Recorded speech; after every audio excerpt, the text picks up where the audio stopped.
At first glance, the Chihuahuan Desert seems deserted, mostly sand spotted with mesquite and soap tree yucca. But it's actually home to lots of wildlife: coyotes, javelina, mountain lion, kit foxes, and even endangered species like the Mexican gray wolf. Lakin Jordahl is with the Center for Biological Diversity. All sorts of animals have evolved for millennia untold to migrate freely through the desert. And now we have this really landscape-scale obstruction that will stop all species in their tracks. Jordahl stands in front of that so-called obstruction, a newly built Bullard-style wall. 18-foot-high, rust-colored columns divide the U.S. from Mexico. They replaced vehicle barriers, which are waist-high, X-shaped barricades. The vehicle barrier before did not stop the migrations of wildlife. I mean, this is just far more substantial, far more significant. Debates continue over extending the border wall, but here in southern New Mexico, new barriers have already been built. Construction was completed last November on 20 miles of Bullard Wall near the Santa Teresa port of entry. Conservationists like Jordahl are concerned about the impact of, as he puts it, cutting an ecosystem in two. To think we could do something like this free of significant environmental consequences, it's delusional. We're fundamentally changing the landscape here.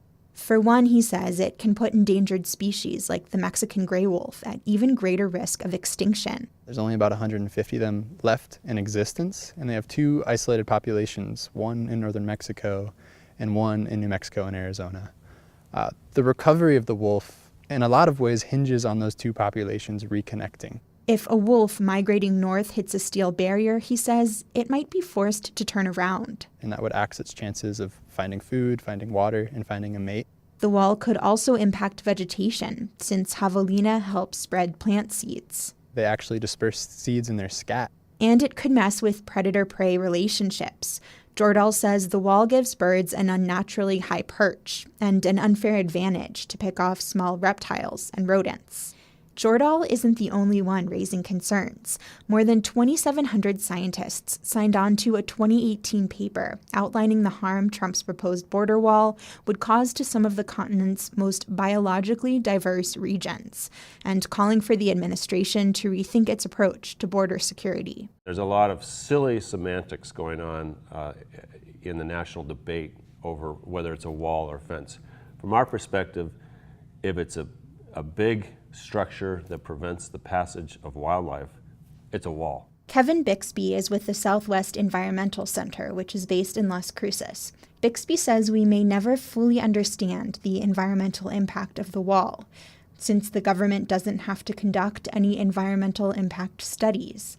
That's because of something called the Real ID Act. In 2005, Congress gave the Secretary of the Department of Homeland Security the authority to waive any federal, state, or local law deemed necessary to expedite construction of the border wall. The government can bypass laws that normally come into play during a big construction project, like the Clean Water and Endangered Species Acts. Normally, they would have to look at the impacts on wildlife, they would look at the impacts on air, on water, on hydrology, on impacts to Native American grave sites, cultural sites. But that didn't happen with the new wall in Santa Teresa. The Center for Biological Diversity is actually challenging the government in court, arguing that the waiver authority expired years ago. A spokesperson for Customs and Border Protection said the agency can't comment on pending litigation. The CBP website says the new Bullard Wall meets the need for additional border infrastructure in the area, and that, quote, concerns regarding the environment have been and are constantly being addressed during the process, end quote. Meanwhile, some local lawmakers want to prevent further construction. Las Cruces Representative Angelica Rubio introduced a bill that would ban border wall construction on state land.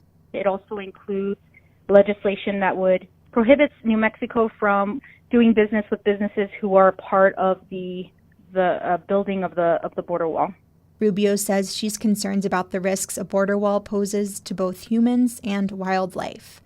For his part, Kevin Bixby says he understands there are more concerns than just conservation. I know some people will think, well, that's too bad for the wildlife, but national security is more important. And if we really were facing that choice, I might agree with them. If there was an existential threat to the country and the only solution was to wall off our southern border, I might concede that argument. But in his view, at least, that isn't the case. For KRWG Public Media, I'm Mallory Falk.